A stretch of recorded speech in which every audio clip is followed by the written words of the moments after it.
En el caso de la lectura, y desde un enfoque cognitivo de la lectura, uno podría definirla como la lectura es una construcción mental, es decir, es una representación, un conjunto de actividades intelectuales en el sentido de mentales, cognitivas, que se llevan a cabo en la cabeza, en la mente del lector cuando recupera del texto. Fíjense que no estoy diciendo que extrae literalmente, sino que recupera del texto, porque lo ha seleccionado, porque lo ha elegido así, un conjunto de información. Y esa información la integra con lo que el lector ya tiene, con sus conocimientos previos. Y de esa recuperación del texto más la integración con los conocimientos previos forma un nuevo conjunto de conocimientos. Ese nuevo conjunto es digamos, una interpretación de lo que el texto le ha dado, es una atribución de significado. Por eso se puede decir que la lectura es un acto creativo también, ¿no? No es simplemente reproducir lo que el texto dijo, sino crearse una representación mental de ese texto. Y justamente una de las grandes diferencias entre los estudiantes con respecto a su comprensión lectora está precisamente en sus marcos de interpretación. Es decir, hay estudiantes que tienen conocimientos previos mayores que les permite interpretar mejor justamente los textos. Hay estudiantes que tienen conocimientos previos escasos para el texto que tienen que afrontar. En el caso de los saberes previos, los conocimientos previos, estamos hablando de, por ejemplo, el vocabulario, y estamos hablando también, y eso es sumamente importante, del conocimiento del mundo, ¿no? Y decimos que la actividad cognitiva que supone la lectura es sumamente compleja porque está hecha de muchas destrezas, ¿no?, que funcionan en distintos procesos, e incluso las relaciones entre esos procesos no son necesariamente unilaterales o unidireccionales, sino que se implican mutuamente.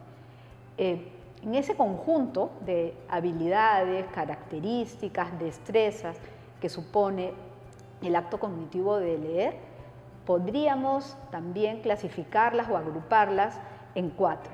Un primer conjunto de destrezas tiene que ver con esta capacidad de pasar la vista rápidamente para capturar el texto, pasar la vista por un texto, por un conjunto de grafías, de dibujitos que finalmente tienen un significado. Eso es lo que en otros lados se llama decodificación, ¿no? Aparentemente no es tan importante, digamos, como las otras, sin embargo es la puerta de entrada. Sin esa decodificación no se pueden poner en juego otros procesos cognitivos.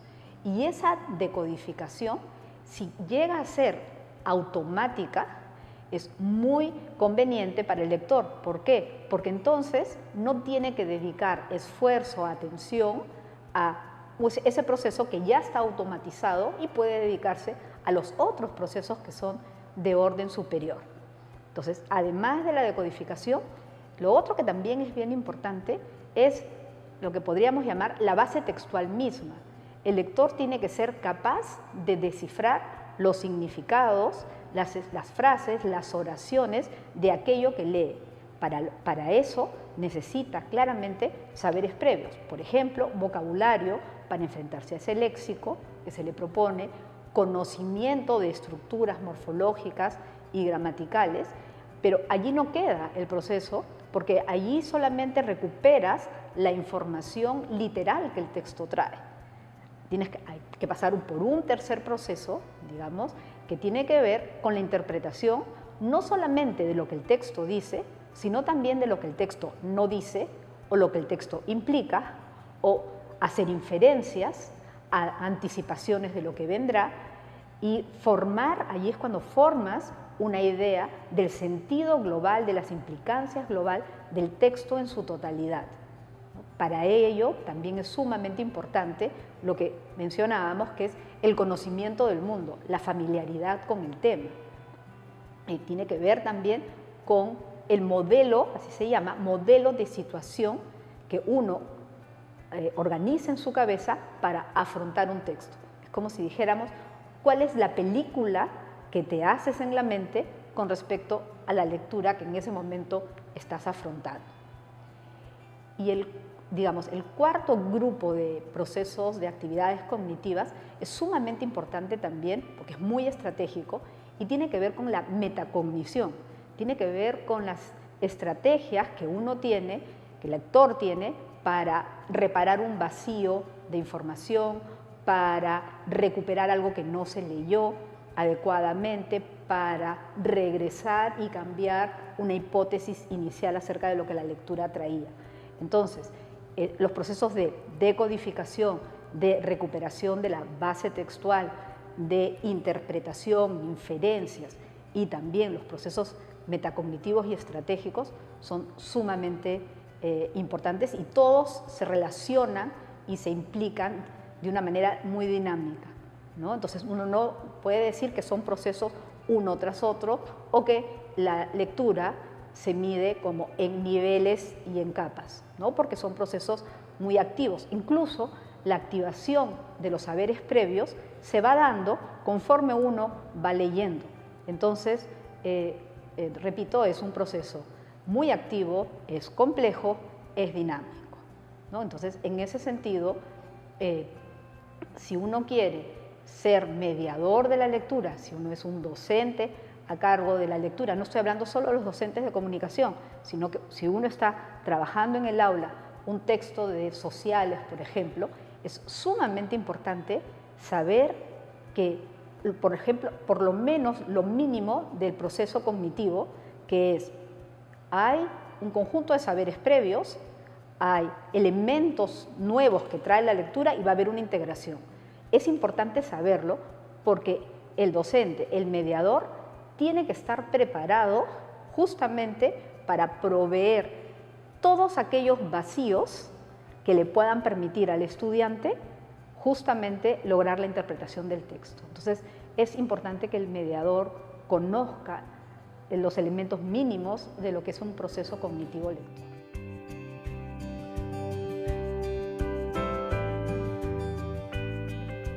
El punto de partida es poder comprender qué es comprensión lectora, y eso supone conocer que la comprensión lectora es un proceso cognitivo. Entonces el mediador tiene que conocer las distintas actividades mentales e intelectuales que eso supone, tiene que conocer de qué manera se relaciona entre sí los procesos de decodificación, los procesos de recuperación de información del texto, de construcción de inferencias, de implicaciones, la interpretación global del texto, los procesos estratégicos y metacognitivos. Entonces, el punto de partida necesariamente para el mediador es este conocimiento de cómo funciona la mente cuando lee, porque precisamente para acompañar ese proceso de crecimiento, de desarrollo de la comprensión lectora, tiene que darse cuenta dónde estarían los vacíos en las personas a las que él está mediando, a las que está acompañando, ¿no? Para ayudar a ese desarrollo de la comprensión. Ese sería el punto de partida. Esto se relaciona con una metáfora muy interesante que tiene Felipe Munita en su tesis doctoral, que es la metáfora del puente. Cuando pensamos en esta metáfora del puente, lo que tenemos es, hay una orilla, hay otra orilla, y para poder alcanzar esa otra orilla se requiere precisamente un canal, un camino que permita ayudar a quien no puede comprender la lectura, a quien no puede cruzar justamente el río, ayudarlo a ese tránsito fluido. En ese sentido, un mediador de lectura tiene que prepararse justamente para lograr una situación que es muy, muy importante, que es una también de las primeras condiciones ya en la aplicación, ¿no? Que es la formación, digamos, la creación de un clima lector, de una disposición, de un determinado ánimo, porque la emoción es sumamente importante. La comprensión lectora, si bien es cierto, es un proceso intelectual que va muy ligado también a lo emocional. Entonces, crear las oportunidades, el tiempo, El espacio propicio, la disposición propicia, es también parte de la preparación de un mediador. Hay algo que comparte el mediador fuera de la escuela con el mediador dentro de la escuela e incluso el mediador más allá de la escuela, aquellos que trabajan con personas que no están en edad escolar. Lo que todos tenemos en común es, es un concepto que viene de la tradición pedagógica de Vygotsky, que es la zona de desarrollo próximo. Entonces, la idea es la siguiente. Aquí está la persona a la que se va a hacerle acompañamiento en la lectura. Esto es lo que la persona, el estudiante, el niño o el adulto puede lograr en términos de lectura, de interpretación de los textos, sin ayuda. Esto es lo que puede lograr sin ayuda. Y este espacio es lo que tendría que recorrer, ¿no? Este es el puente que se tiene que establecer y esta es la zona potencial de desarrollo. Es en esta zona potencial que el mediador y que el docente trabaja. Hay que tener en cuenta que cuando hablamos además de lectura y como estamos viendo la complejidad de este proceso y esta idea de que la lectura es una práctica social, es sumamente importante entender que no se trata de una práctica restringida a la escuela, que lo que se necesita formar es un entorno lector, lo que necesitamos es una sociedad lector en su conjunto. Entonces, por eso las mediaciones pueden ser digamos, espontáneas, pero lo importante aquí es que el mediador que quiere hacer este trabajo tiene una clara intención. Entonces, por eso también es importante que sus objetivos, sus propósitos en la mediación de lectora sean sumamente claros, ¿no? Es decir, una persona que lee tiene que tener claro por qué lee, para qué lee. Justamente el modo como uno se aproxima al texto es el modo de aproximarte al texto está guiado por mi propósito de lectura, desde dónde estoy leyendo. Es totalmente diferente buscar un dato específico en una guía, por ejemplo, en una guía de calles, que leer una novela, ¿no? Que tiene otros propósitos. Entonces, es muy importante que el mediador tenga claro los propósitos, los tiempos, los ánimos, y el mediador, él mismo, tiene que tener también claro que conocer, comprender un texto no es como pasar un paquete. Es decir, él puede generar las condiciones favorables para la comprensión, pero nunca va a poder hacer él la comprensión por el otro, ¿no? Entonces, eso es sumamente importante. Y entonces, creo que una digamos, cualidades que tiene un buen mediador es ser un generador de dudas, pero dudas de su propia labor, ¿no?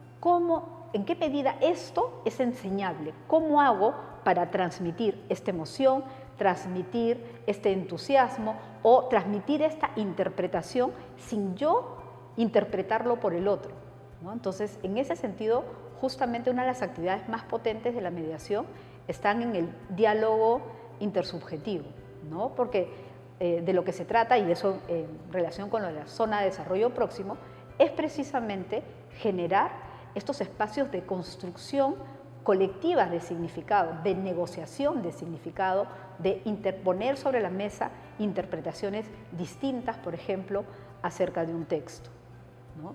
Entonces, estas habilidades que tiene el mediador, esta disposición que tiene el mediador y con propósitos claros, requiere, además de todo ello, requiere tener también ciertos, también se llama así, dispositivos fértiles, es decir, recursos específicos para afrontar lecturas de distinto tipo, para distintas edades, de distintos rangos de dificultad.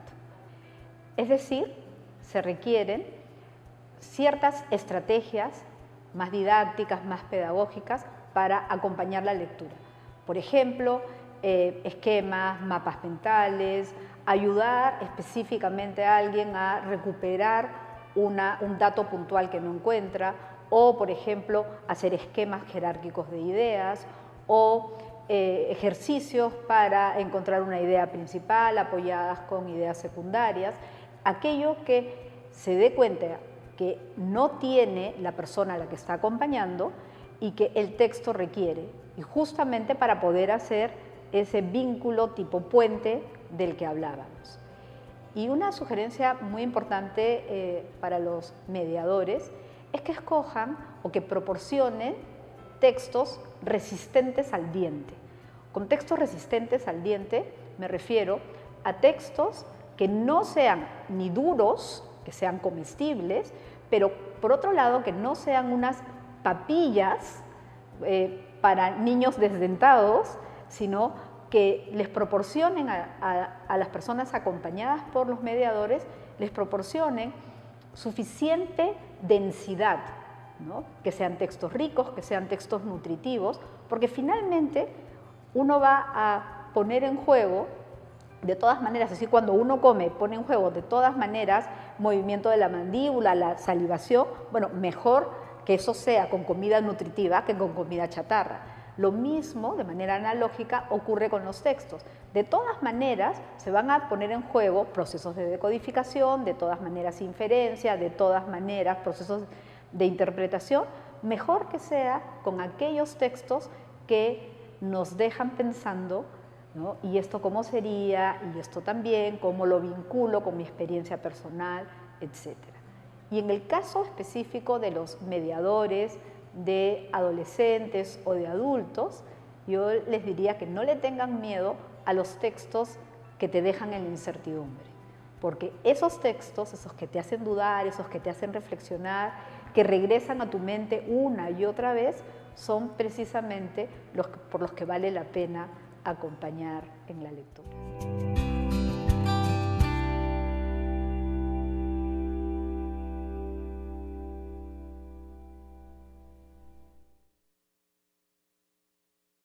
Gobierno del Perú, el Perú primero.